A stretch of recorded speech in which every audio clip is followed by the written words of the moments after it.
चल ग सखे.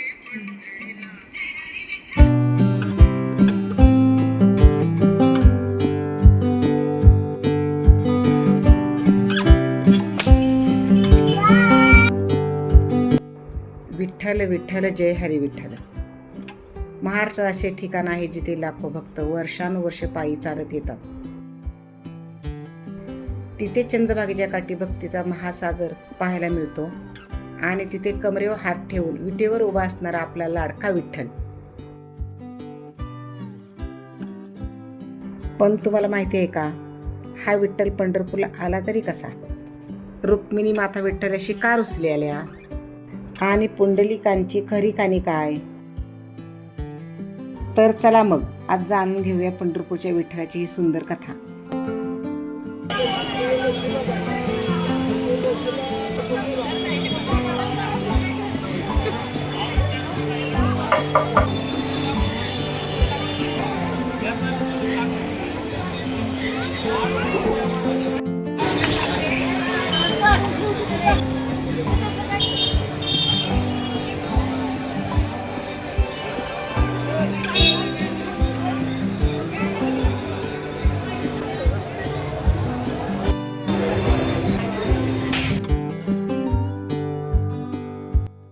पंढरपूर हे महाराष्ट्रातील अतिशय प्रसिद्ध तीर्थक्षेत्र आहे.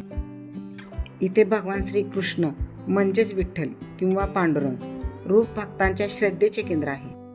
आपल्याला विठ्ठलाची मूर्ती पाहिली की एक गोष्ट लगेच लक्षात येते. विठ्ठल विठेवरी उभा आहे आणि कमरेवर हात ठेवून भक्ताकडे पाहत आहे. पण या विठेमागची कथा काय आहे?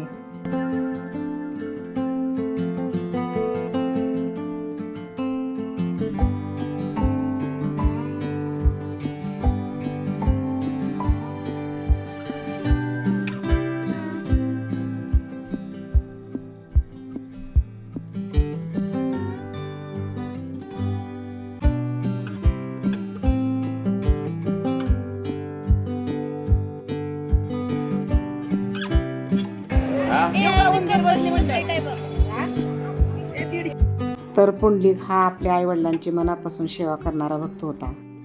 एकदा भगवान श्रीकृष्ण पुंडलिकांना भेटण्यासाठी आले.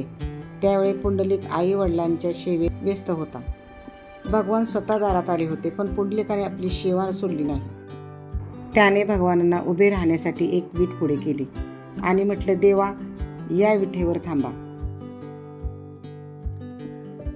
असं सांगितलं जातं की भगवान श्रीकृष्ण त्या विठेवर उभे राहिले आणि त्या रूपालाच पुढे विठ्ठल किंवा पांडुरंग म्हणून भक्तांनी मान दिला. म्हणूनच विठ्ठलाच्या मूर्तीखाली आजही ती वीट आपल्याला दिसते.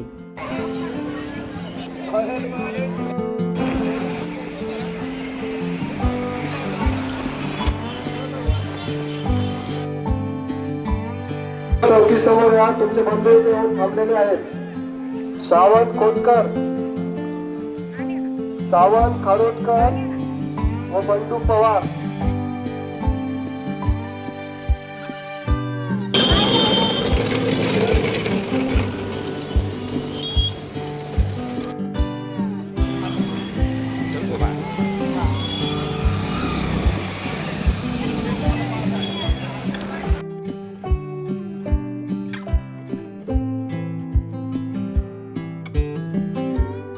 पण श्रीकृष्ण पुंडलिकांना भेटायला का गेले?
आपल्याला आपली आनंदवाडी पूर्ण करायची आहे पाहुणे. विठुरायाच्या दरबारामध्ये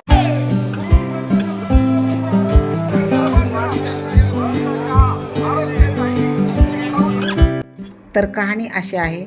पंढरपूरच्या क्षेत्र परंपरेनुसार राधा आणि कृष्ण एकत्र असताना रुक्मिणी तिथं आल्या. राधेने रुक्मिणीला योग्य मान सन्मान केला नाही, त्यामुळे रुक्मिणी नाराज झाल्या आणि द्वारका सोडून दिंडेरी वनात आल्या.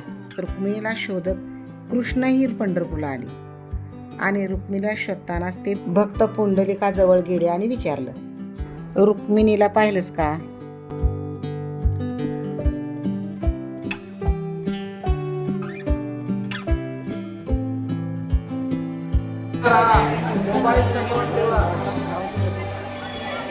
चला माऊली पुढे चालत राहा, एका जागी थांबू नका. चला पुढे घ्या.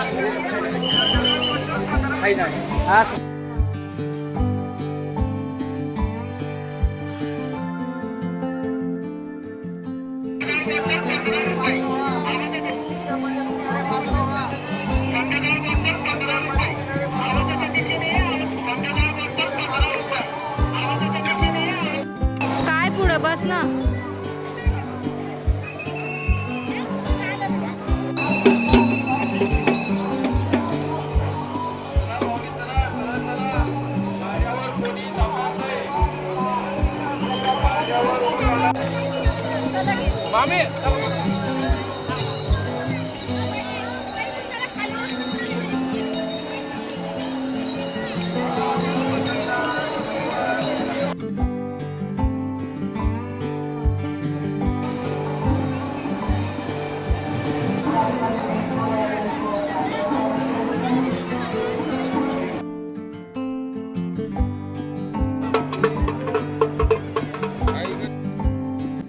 त्यावेळी पुंडलिक आई वडिलांच्या सेवेत मग्न होता. त्याची भक्ती आणि मातेपित्यांची सेवा पाहून श्रीकृष्ण त्यांच्यावर प्रसन्न झाले आणि म्हणाले, तुला काय हवं ते सांग. तेव्हा पुंडलिकाने देवाने या ठिकाणी भक्तांसाठी कायम राहावं अशी इच्छा व्यक्त केली आणि मग भगवान विटेवर उभे राहिले. म्हणून तर म्हटले गेले, युगे 28 विटेवरी उभा.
त्या बोटमधनं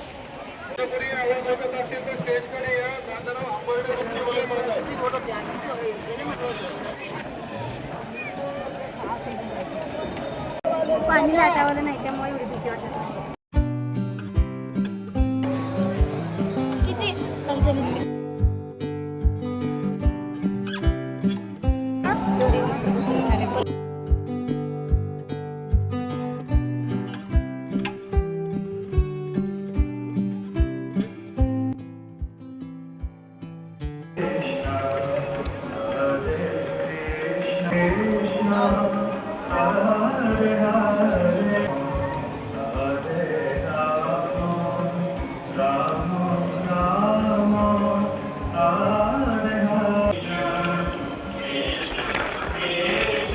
पण आपल्याला अजून एक प्रश्न पडतो, विठ्ठल आणि रुक्मिणीचे मंदिर वेगळे का आहे?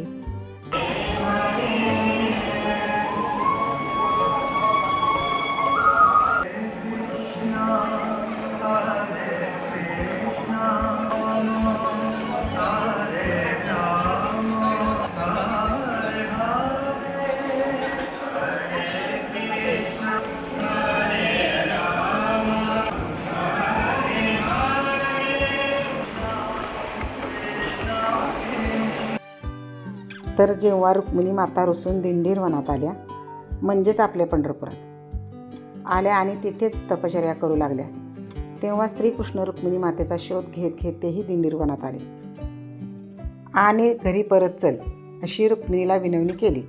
पण रुक्मिणी माताने ऐकलं नाही.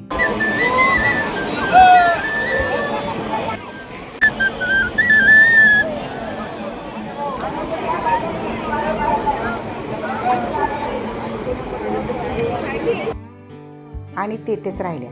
म्हणून रुक्मिणी माता रुसून विठ्ठलापासून दूर जाऊन बसल्या. म्हणूनच आज आपल्या रुक्मिणी आणि विठ्ठलांचे मंदिर वेगळे वेगळे पाहायला मिळतं. तरी अशी होती विठ्ठलाची कथा.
पण सर्वात महत्त्वाचं म्हणजे आषाढी वारी का आणि कशी सुरू झाली.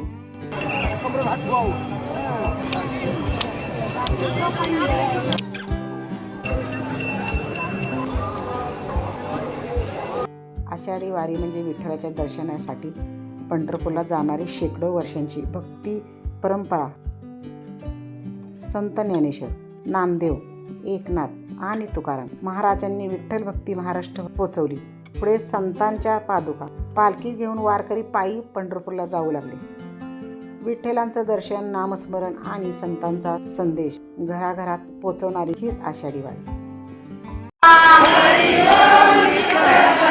विठ्ठल विठ्ठल विठ्ठला, विठ्ठल विठ्ठल विठ्ठला, विठ्ठल विठ्ठल विठ्ठल. आजही लाखो वारकरी टाळ मृदुंगाच्या गजरात ज्ञानोबा माऊली तुकाराम, ज्ञानोबा माऊली तुकाराम म्हणत पंढरीच्या दिशेने चालत जातात. हीच पंढरपूरची आषाढी वारी.